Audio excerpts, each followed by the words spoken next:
उनके घर की एक नौकरी दी जाए। और जब तक ये नहीं होगा तो ये समाज पूरा इतना विक्षोभ में है, इतना आक्रोश में है कि यदि उनको नहीं दिया जाता है पूरे प्रदेश को जाम कर देगा।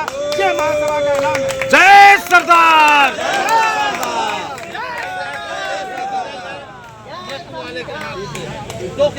अध्यक्ष माननीय सतीश प्रसाद जी है, उनसे निवेदन है तो अपनी बात कहें। सभी लोग ये मांग करते हैं कि जो ये समाज में विसंगतियां हैं, जिसमें जिनके बहुत मनोबल बढ़ चुका है, तो उन लोगों को इतना डाउन किया जाए कि जो वो लोग ये ऐसा अपराध करने से डरें। और समाज जो पूर्वी समाज के लोग हैं जिनके साथ यह अन्याय हुआ है, उनको इतना मदद किया जाए कि जो अपराध कर रहा है वो एक बार सोचे कि इनके साथ अपराध करने से इनका नुकसान नहीं होगा, इनकी ताकत बढ़ेगी।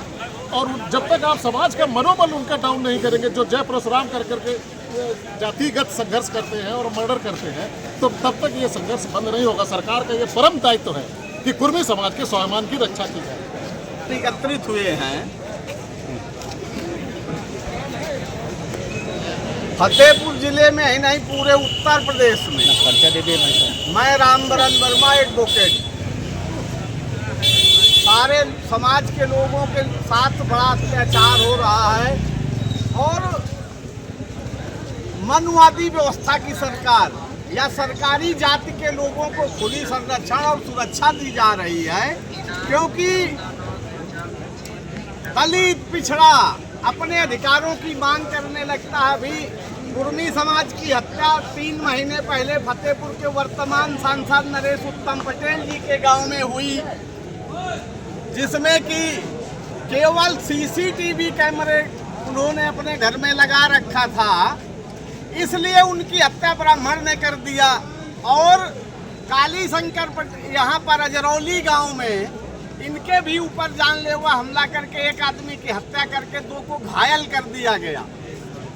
केशपाल पटेल की हत्या हुई। अभी एक वीडियो पूर्वांचल से जारी हुआ था, एक पटेल समाज के लड़के ने विरोध किसी का कर दिया सरकारी जाति के लोगों का, तो लाठी से हमला करने के बाद उसके ऊपर पेशाब मुंह पर किया गया। और ये आज की बात नहीं है, जब जब दलित पिछड़ा इस देश में आवाज उठाता है तब तब उसके साथ यही होता है। यहाँ तक कि पूरे प्रदेश ही नहीं, देश में जहाँ जहाँ मनवादी सरकारें हैं वहाँ पर एक व्यवस्था को आगे बढ़ने से रोकने के लिए, शिक्षण संस्थाओं से, नौकरियों से वंचित करने के लिए इसी सरकार ने 69,000 भर्ती घोटाला बहुत बड़ा किया था। बैकवर्ड की सीटों पर सामान्य कैटेगरी के लड़के भर दिए गए थे। जय सरदार, जय धन्यवाद। सर ने बहुत ही विस्तार रूप से बताया।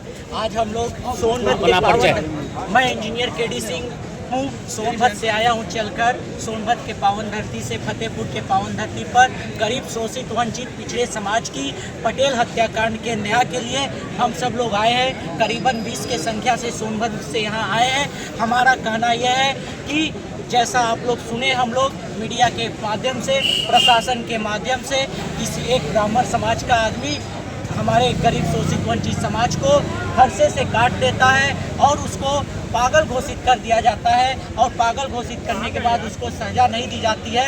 मैं कहना चाहता हूँ कि अगर हम वो लोग राम को पूछते हैं, भगवान राम को पूछते हैं, तो रावण पंडित था, तो रावण को क्यों नहीं पूछते? वो रावण तो भी पंडित था। तो इसका मतलब वो राक्षस हुए और राक्षस बनकर हमारे समाज को हत्या कर रहे हैं। सुनो 90% वाले, जब तक तुम लोग लड़ोगे नहीं, आगे बढ़ोगे नहीं, एक होगे नहीं, तब तक हमारा कुछ नहीं होने वाला। हम ऐसे ही बटे रहेंगे। कोई यादव बटा रहेगा, कोई मौर्य बटा रहेगा, कोई पटेल बटा रहेगा, कोई प्रजापति बटा रहेगा, कोई चौहान बटा रहेगा। तो हम लोग ऐसे ही काटे जाएंगे, पारी पर का हम लोग को काटा जाएगा। अब सोचो, उठो, देखो और जागो और अपने हक अधिकार के लिए लड़ो एकजुट होकर, तब जाकर हमारा न्याय हमको मिलेगा। अभी देख रहे हो आप लोग, हर जगह हम लोग को दबाया जा रहा है। शिक्षा से लेकर, बेरोजगार से लेकर, वोटर लिस्ट से लेकर सब कुछ में हम लोग को दबाया जा रहा है। राजनीति से लेकर सब कुछ में। डॉक्टर सोनेलाल पटेल कहा करते थे, एक किसानों की एक पैर खेत में हो तो समय मिलने पर एक पैर राजनीति में भी हो, सड़क में भी हो। डॉक्टर भीमराव अम्बेडकर कहे थे, जो जितना शिक्षा ग्रहण करेगा वो उतना बोलेगा, उतना आगे दहाड़ेगा। और मैं कहता हूँ जब हमारा संविधान लागू नहीं हुआ था तो पहले यही समाज, यही मनुवादियों के समाज हमको वेद, रामायण, गीता ये नहीं पढ़ने देते थे। आज जब हमारा देश में संविधान लागू हो गया तो जब हमारे देश में संविधान लागू हो गया तो वो कहते हैं तुम मंदिर में रामायण पढ़ो, वेद पढ़ो, तो उस जमाने में क्यों नहीं पढ़ने दिए?